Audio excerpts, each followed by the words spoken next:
La pregunta que normalmente más se formulan las personas cuando se menciona este régimen de unificación es, bueno, dígame, ¿qué desaparece del código en materia mercantil? Lo primero que tenemos que mirar es que hay un conjunto de normas en nuestro Código de Comercio que están vinculadas a marcar, digamos, un eje básico y criterios de interpretación y de funcionamiento dentro de la disciplina comercial, que es el título preliminar. Y este título preliminar del Código de Comercio queda derogado sin que se hayan sustituido sus disposiciones por otras normas dentro del Código. Lo primero que desaparece en materia comercial en este Código unificado es la prohibición de los jueces de expedir disposiciones generales o reglamentarias, que era una norma contenida en el título preliminar del Código de Comercio que no está reflejada en el cuerpo principal de nuestro Código Civil y Comercial de la Nación, sancionado por Ley 26.994. La segunda cuestión es muy importante porque desaparece la restricción que el Código establecía para que quien no fuera el Congreso de la Nación pudiera interpretar las leyes en forma obligatoria. Esto hace que en su momento se constituyera una suerte de barrera para evitar que pudiera haber creación del derecho por parte de los tribunales en un sistema similar al que rige en el derecho anglosajón, bajo el sistema del common law, donde existe ese instituto de stare decisis, que es la obligatoriedad del precedente a partir del pronunciamiento de los jueces. Nosotros, si bien tenemos la jurisprudencia como fuente de derecho, que ya ha dejado de ser una fuente formal, porque el proyecto retiró de las normas originarias del anteproyecto a la jurisprudencia como referencia en la fuente del derecho, lo sigue siendo como fuente material, pero ha desaparecido como fuente formal. Esta norma que se saca del régimen mercantil y que no está incorporada al código, sino que solamente se mantiene el deber de los jueces de fundar razonablemente sus decisiones, puede abrir alguna suerte de inquietud en cuanto a la influencia que pueden tener los precedentes judiciales. La influencia de la costumbre en materia interpretativa es otra cosa que ha quedado debilitada. Si bien el nuevo código refiere a la costumbre en aquellos casos donde las leyes se refieren a ellas, en los casos en los cuales las partes han aludido a las costumbres o en defecto de todo tipo de regulación, tenemos que recordar nosotros que en materia mercantil la costumbre es fundamental. Es decir, la interpretación básica a las palabras, a las conductas y a los usos estaban marcados en este título preliminar. También desaparece de nuestro código el estatuto del comerciante o empresario. Ya la figura del comerciante desaparece y también la del empresario como sujeto a un estatuto particular con cargas, obligaciones y derechos diferenciados del resto, como disciplina general, pero vamos a encontrar una serie de normas importantes donde estos sujetos están reflejados. También desaparece algo que en realidad no debe generar ninguna preocupación porque había desaparecido antes, que es la regulación de los dependientes y auxiliares no autónomos del comercio, incluidos en el artículo 8 de nuestro código, porque lo cierto es que a partir de la sanción de la ley 20.744 de contrato de trabajo y más recientemente la ley de empleo, todas las normas de las relaciones laborales ya quedan conformadas bajo un estatuto propio que es de carácter de orden público. Desaparecen los actos de comercio como disciplina regulada de una forma diferente del resto de los actos jurídicos y de la similitud que se le podía otorgar y de las diferencias que se podían establecer entre unos y otros, y desaparece también, por derogación del Código de Comercio, el registro público de comercio. Pero la ley alude a un registro público que imaginamos será creado con determinadas facultades que todavía no han sido establecidas. ¿Y qué queda? Porque uno dice, bueno, si han desaparecido estos principios, el estatuto del comerciante, el registro público de comercio, bueno, queda mucho del derecho comercial en este nuevo cuerpo. Yo diría, queda mucho, me quedo corto, queda muchísimo. Bueno, empecemos. El principio de buena fe y de onerosidad es un principio que se va a advertir a través de una serie de artículos del Código. Y estos principios de onerosidad y de buena fe son principios típicamente mercantiles. Es decir, la buena fe es el eje rector que maneja las relaciones entre los comerciantes, por la celeridad que tiene el tráfico, por la necesidad de que se genere una confianza en el mercado. Y este principio de onerosidad y buena fe queda presente todavía en este código en un sinnúmero de artículos y en un sinnúmero de instituciones. También permanece la empresa. No hay un estatuto del empresario, pero aparece la empresa y la empresa está mencionada en una serie de normas. Y aparte está muy vinculada al régimen de documentación y contabilidad, que este régimen de documentación y contabilidad, saben ustedes, es un régimen específicamente mercantil. Y sin embargo es tan fuerte la impronta del derecho mercantil dentro de este código que a partir de los artículos 320 y siguientes se establecen estas obligaciones vinculadas a la documentación y contabilidad para quienes desarrollen actividad bajo la forma de empresa, aquella actividad económicamente organizada, pero incluso se permite que quienes no ejercen este tipo de actividad y quieran acceder a un régimen de documentación, contabilidad o registro, lo puedan hacer. Así que miren cómo este derecho mercantil avanza aún sobre los particulares.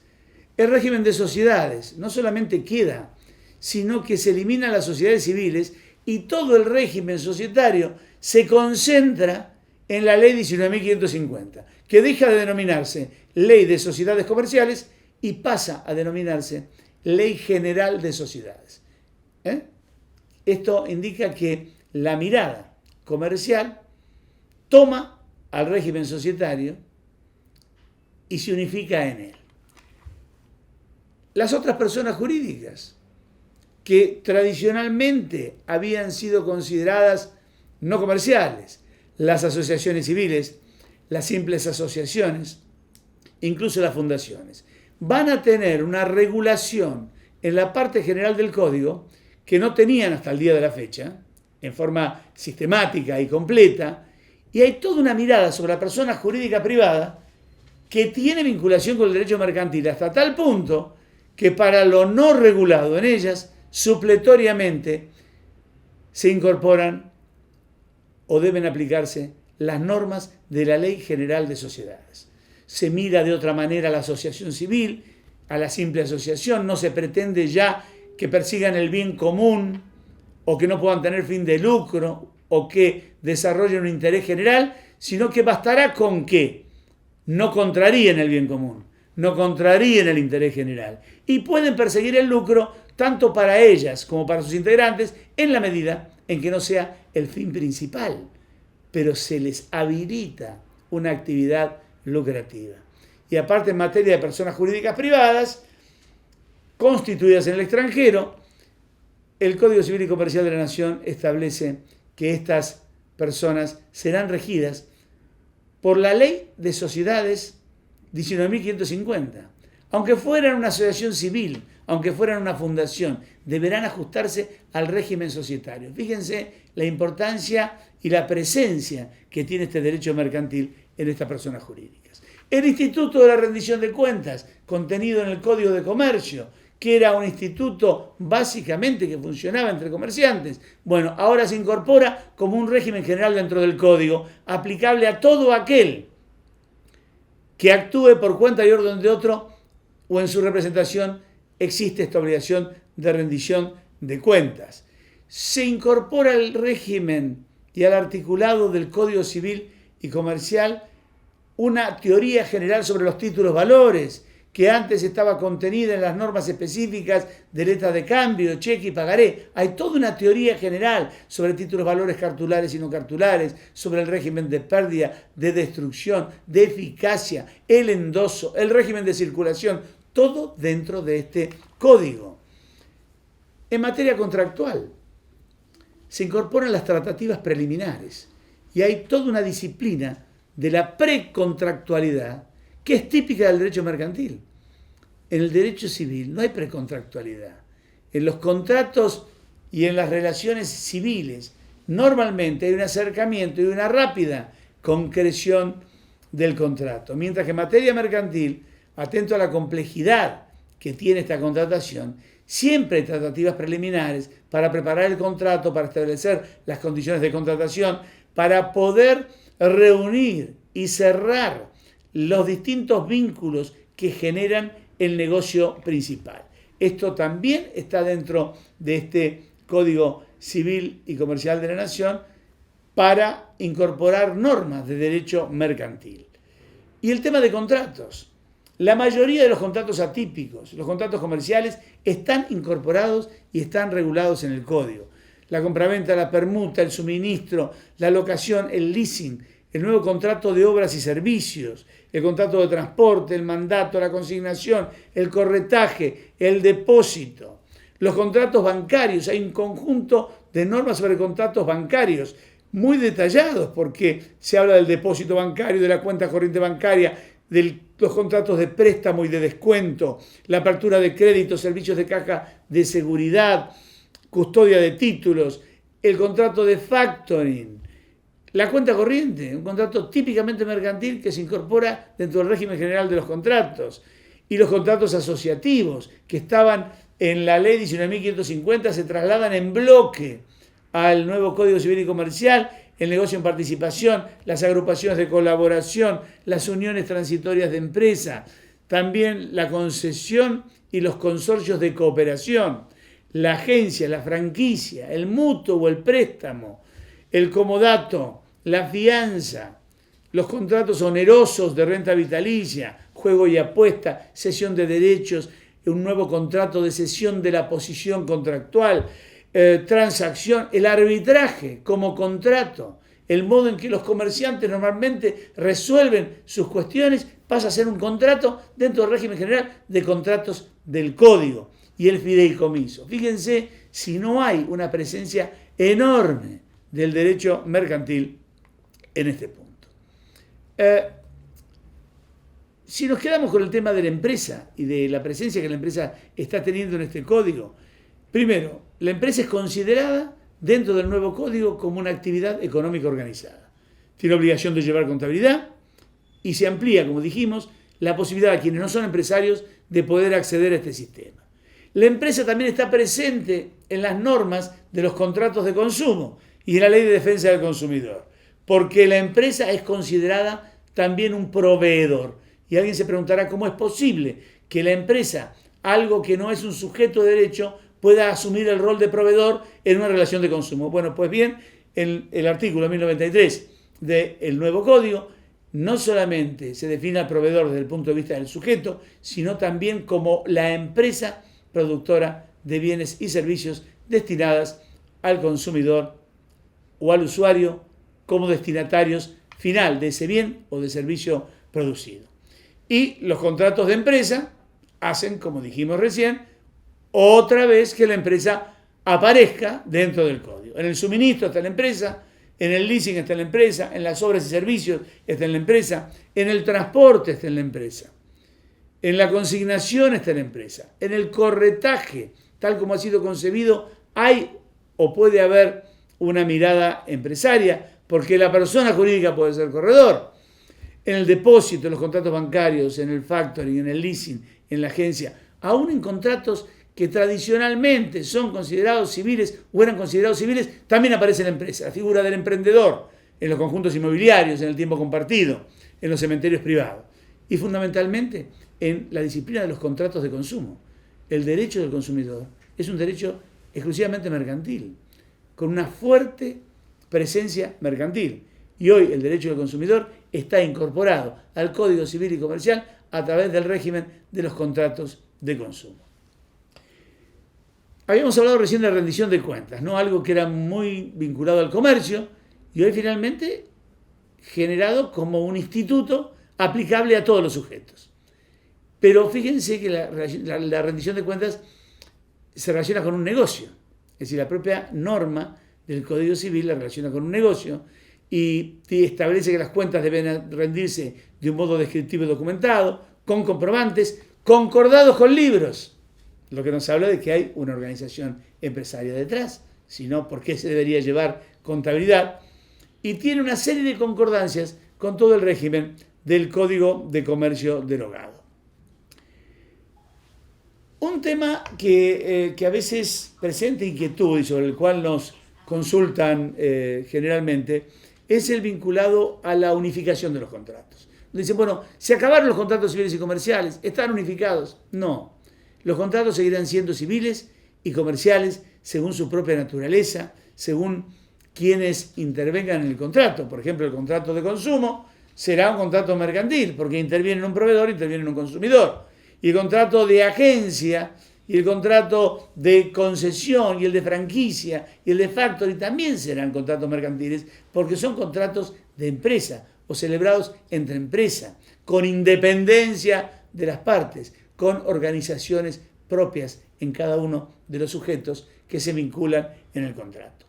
Pero la realidad es que no es que se unifiquen, hay algunas normas generales que se aplican a todos los contratos. Pero esto ya había ocurrido en la realidad, por eso alguna suerte de unificación de obligaciones y contratos podía admitirse antes de este nuevo código. Porque la diferencia, ¿dónde estaba? ¿Se acuerdan ustedes? En el artículo 207 del Código de Comercio, que diferenciaba en cierta forma los contratos mercantiles de aquellos que no lo eran. Y las diferencias eran primero la ausencia del criterio único, es decir, no todos estaban de acuerdo en cuáles eran las diferencias, pero todos estaban de acuerdo en que eran diferentes.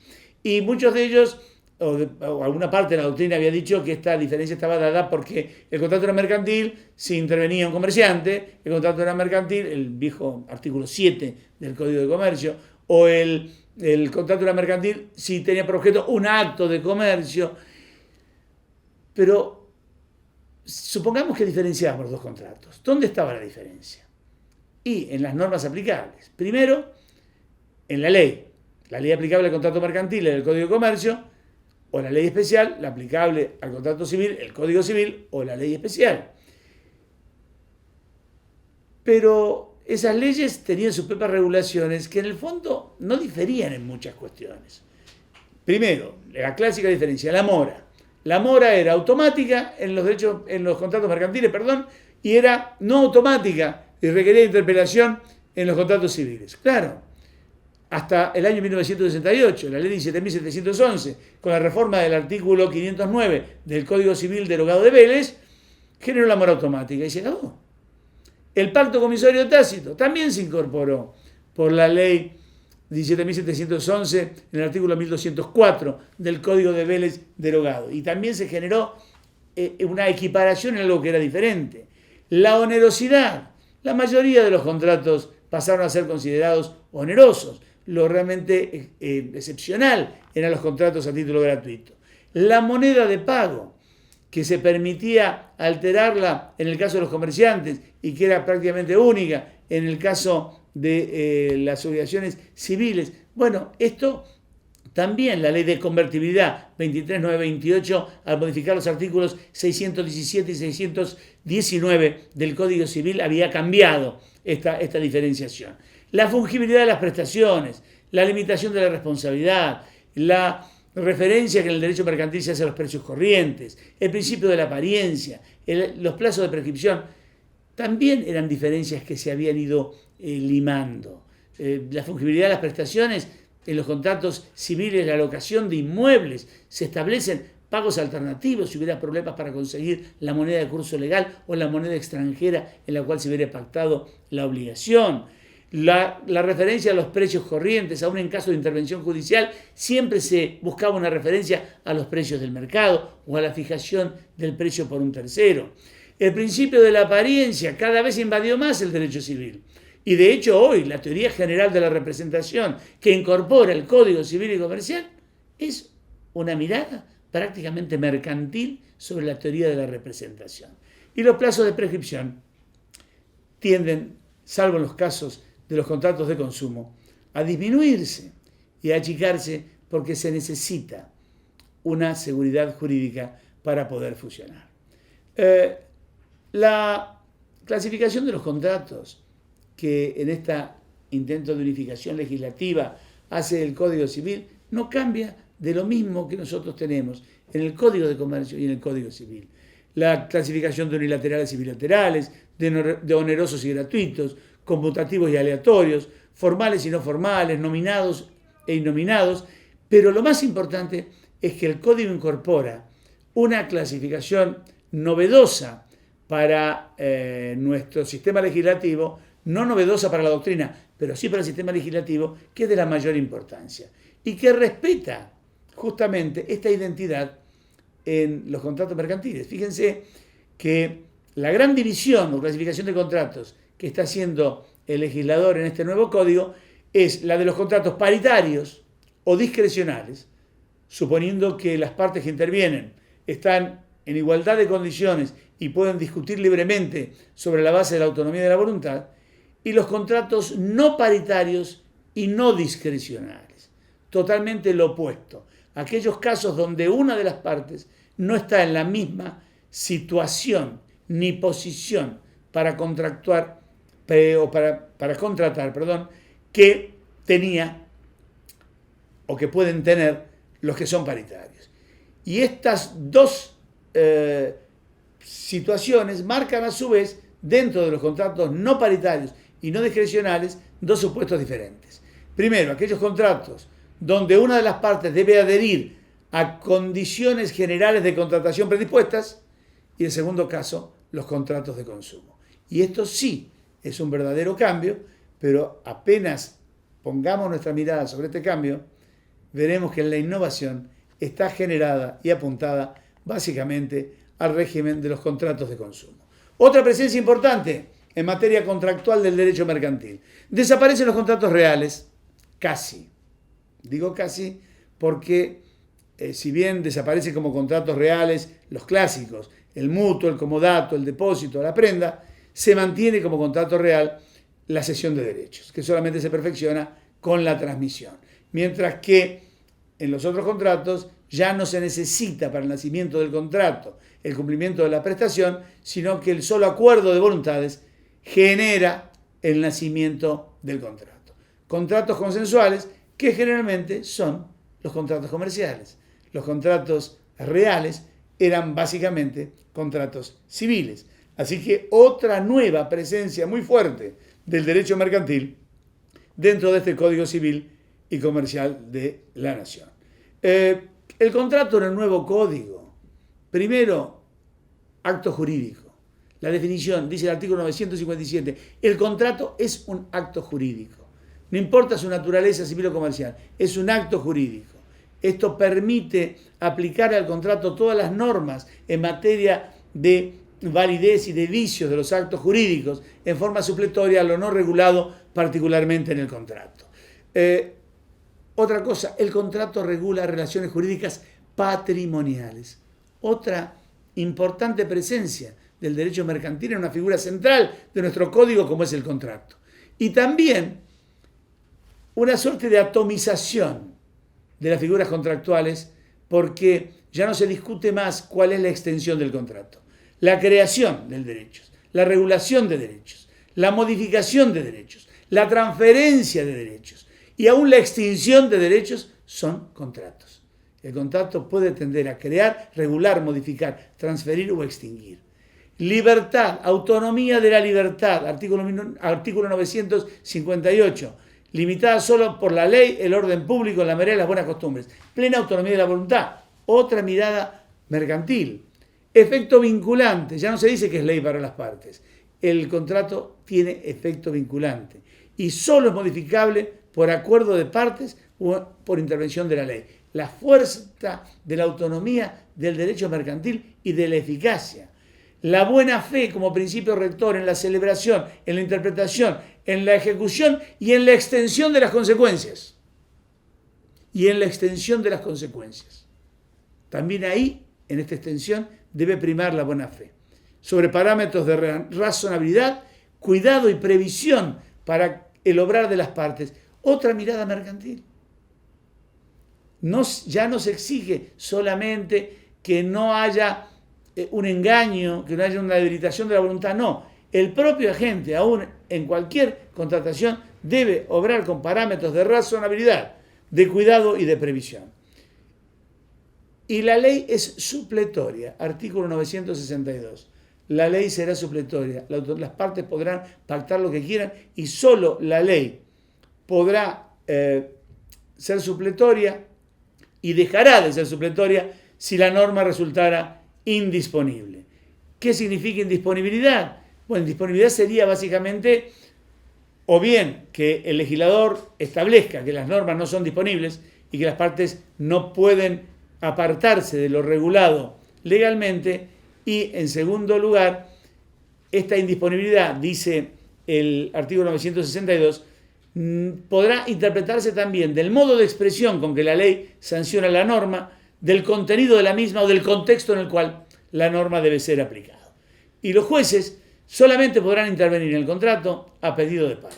No hay intervención judicial si no hay pedido de parte y, por supuesto, excepcionalmente de oficio, en la medida que esté violado el orden público. Y finalmente, otra cuestión muy importante y que también es una suerte de pincelada mercantil dentro del régimen del Código: los contratos y los derechos nacidos de los contratos integran el derecho de propiedad. Cuestión importantísima para el derecho transitorio en función de lo dispuesto por el artículo 7 del nuevo Código, que establece que en el caso de los contratos en curso de ejecución no serán aplicables las nuevas normas a pesar de que la aplicación de las mismas resulte inmediata.